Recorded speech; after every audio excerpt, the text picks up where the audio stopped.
So, moving on to the Tell True tape of the week, talking about containing Lamar Jackson. And it's flipping to the defense side of the ball that had an excellent day versus a really good offense, in my opinion. And I wanted to, and I should say DG specifically wanted to emphasize what Nick Bolton in this linebacker room and also Leah Chenal were able to do. And so I'm going to kind of let DG drive it as far as this is concerned to talk about this. We're going to start off with the pass rush reps from Nick Bolton, who obviously had an ability to blitz on a consistent basis throughout this game and try and create some havoc as well. And they kind of sent a double A gap blitz there and on the I think it was the second snap of the game, I should say, coming after with Leo and Nick Bolton coming around there, and that it kind of came from depth a little bit deeper there. Yeah. Obviously, SPAGS. The game plans he comes up for Lamar Jackson. I think he has Lamar Jackson's number so much and knows what exactly. Oh my God, that's so tough. And what he can't do.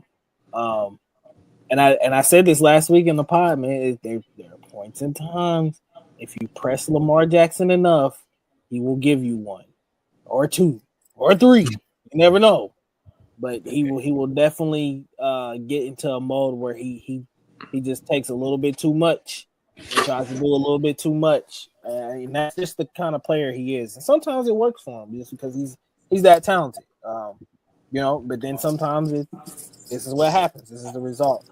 I really think that the Chiefs did a really good job of taking what shout out to I think the guy Kelvin Shepard is his name, the DC for the Lions. Kind of taking the concepts of what they did the previous week before, using that kind of spy but delayed blitz to kind of put some pressure on Lamar Jackson.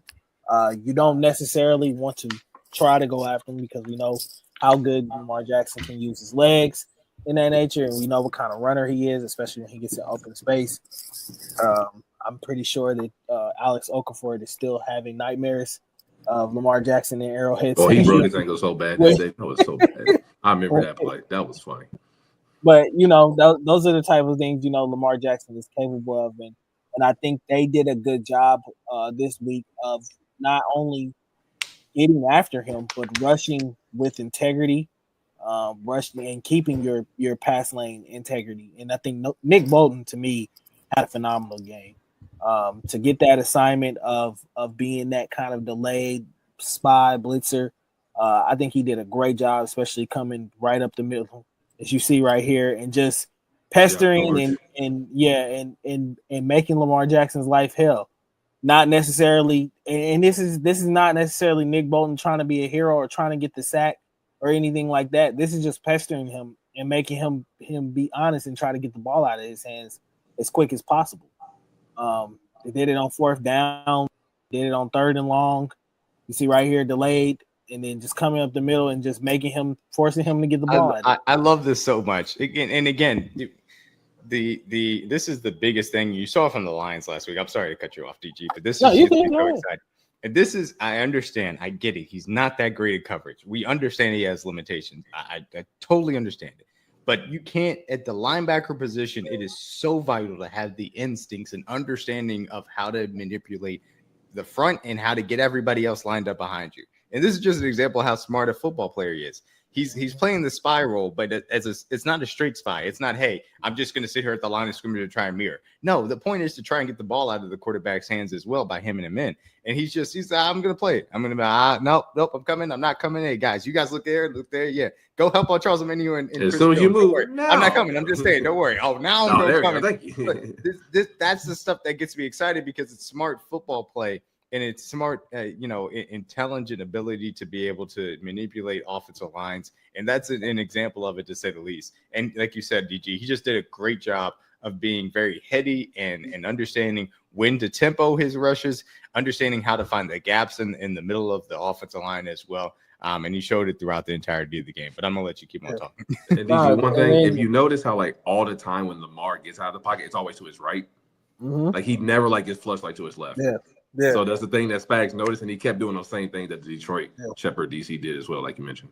Yeah, and I think even on some of our blitzes, we did a really good job of containing. It's not necessarily trying to get Lamar to the ground, because obviously, like, bro, we know how hard that is, especially with how elusive and how well of a runner he is, or whatever. But this is what you want to do: get him off his mark, force him to throw a pass that he doesn't want to have to throw, you know. But he knows he's gonna have to, because especially when they're down, because I got to make a play, I got to do something to get us back in this game, and this is him just forcing the issue early, you know, trying to make something happen out of nothing. But look at the containment. There's nowhere for him to escape here. There's nowhere for him to go. He can't step up. He can't run outside. There's nowhere. And George staying on his level, not overrunning him. Stay on. Not overrunning. Yeah. And then I will say I think this is something heading into week 9 with the Bills game you're gonna have to do against Josh Allen as well too, because we know how talented of a runner he can be when he gets outside the pocket. But it's not necessarily about getting these guys. I know people love the sack numbers and things like that, and that's what you guys want to see or whatever, and I do too. But sometimes it's literally about just going out there and doing your job and doing it with integrity, and knowing that you don't have to be a hero in this defense, bro. If everybody does their job, you turn out to be what you are now. And the Chiefs are the number 2 scoring defense in the league, and this is the reason why, because they don't play hero ball. Everybody does their assignment. Everybody has their assignment, and they stick to it. You know, shout out to Nick Bolton. That's the reason why Nick Bolton is here. That's the reason why Leo Chenal is here. That's the reason why George Karlaftis is on this team. And I get on those guys too, man. Like I want to see them succeed and put up the numbers and things of that nature. But I am more happy and proud when I do get to see them do their job and do it with integrity, and knowing that this is the game plan that Spags put together and going out there executing. And you come out with wins. That's the ultimate goal. That's at the end of the day, that's the only thing we all care about. As long as we come out with a win, it is what it is. We don't care what the sack numbers are. We don't care what the interception numbers are, or anything like that. But I will say, shout out to defense. These last couple weeks is stealing a couple extra possessions for that offense. I've been saying that since the beginning of last year or whatever, that they got to be more adamant about getting their hands on the ball. Leo, that's probably the greatest. I had to play of his career, bro. I didn't know he had that in him, but this is nobody did. Interception, one-handed back, tip it back to you, falling on the ground, and honestly, it's impressive enough play head around to just cover him well enough for this to happen.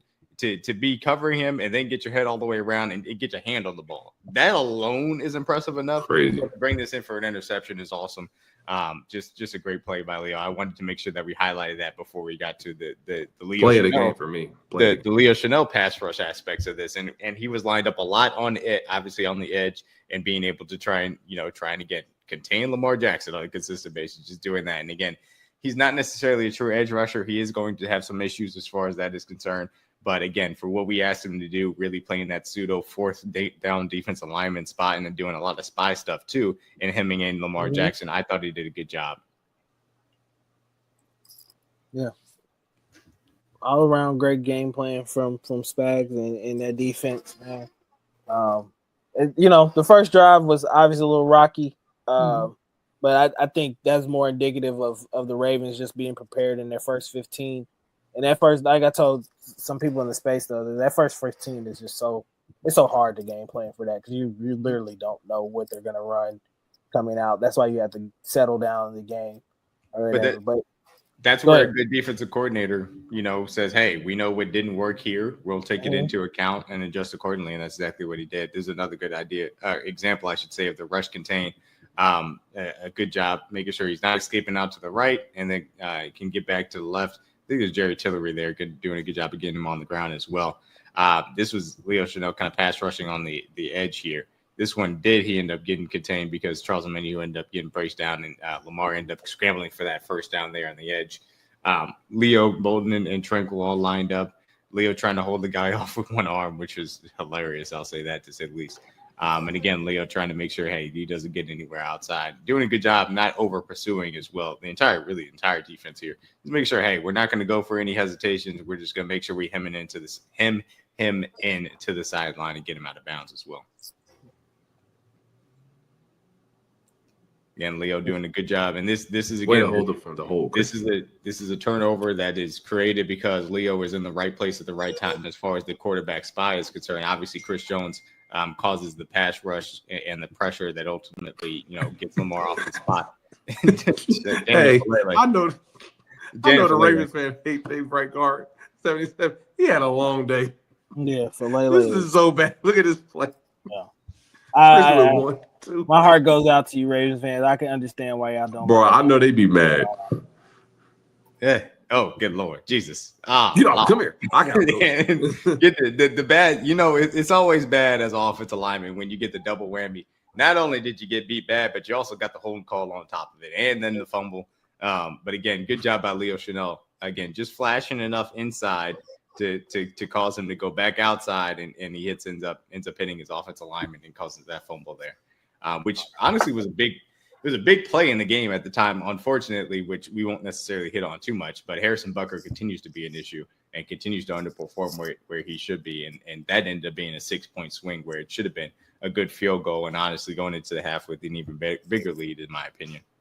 Yeah, that's the lone negative from the day. Yeah, you got to be better. Got to fix it. Leo again playing that kind of pseudo spy role, and that the hustle George. Good also by George, but again, hey, Leo's gonna kind of occupy that A gap and then back off and say, hey, I'm just going wherever Lamar goes. That's where I'm going. Hey, who got the credit? You going that way? Well, I'm going over there. Well, you going this way? I'm going over here. Does that count as a sack for Karlaftis? Yeah, it's probably a George sack. Okay. So another one on the year for him too, as well. Shout out to Charles Domingue as well too. Charles pushed the playing a lot better these last couple of weeks. He's been, it's a group effort, man. It's a group effort. Brick by brick, week by week, they're going to get better. So the other part was just third down cut ups and talking about a little bit of the defensive line performance, and I'll let you kind of talk about it here, CJ, if you wanted to. Sure. No, basically here's just I think Spags did a lot of job of isolating guys he wanted to attack. We all know their right guard is a problem. So I think a lot of times he put guys in one-on-one coverage and kind of overloaded some blitzes. To DG's point, we did a good job of staying in our rush lane, staying in integrity. Outside of that run, and I think the one up the middle, Martin really take off from that many times. I know he finished 40 yards with rushing. I think most of those were on 2 plays. So we did a great job of not necessarily sacking him all the time, but either making him get rid of the football, making him stay in his pocket. And like I said, again, he flushes. Anytime he gets pressure, he's always flushing to the right. It's never to his left. And Spags did a lot of the same things that other DCs have done, and that's when they force a lot of things to get turnovers. So outside of this play and that rush he had just 2 plays before, Lamar really didn't take off. And I know the last time we played him last year for the opener, he took off 70-plus yards because a lot of his plays we weren't containing correctly. In this game, I think we did a way better job of that, like DG's point. Not trying to rush to get a sack. Just stay in your spot. He's going to come to you. And no play embodies that point more. I know we kind of say this over and over again than that Jerry Tillery sack he got in the first half. Lamar literally ran right to him, and he did nothing special besides what, DG? Stay in your lane. Stay in his lane, and the player's going to come to you. So, yeah. Yeah, he's a special player for a reason, man. And you have to have special game plans put together for a guy like him. But I will say that he has flaws. He has things that he's not good at. And I think Spags just does a good job of exposing some of those flaws that he doesn't like to have to try to play through at this point. So shout out to Spags and that room, man. They were totally ready for this game. And another stat I found today, we lead the league in cover 0 blitz. You can take that stat as you may. Maybe because we, A, need more juice from the pass rush down 4. We've said that. Or B, Spags trust guys like Noah Williams, Trent McDuffie, Jayla Watson to go out there and play good football and leave them on islands at times too. So do with that information what you will.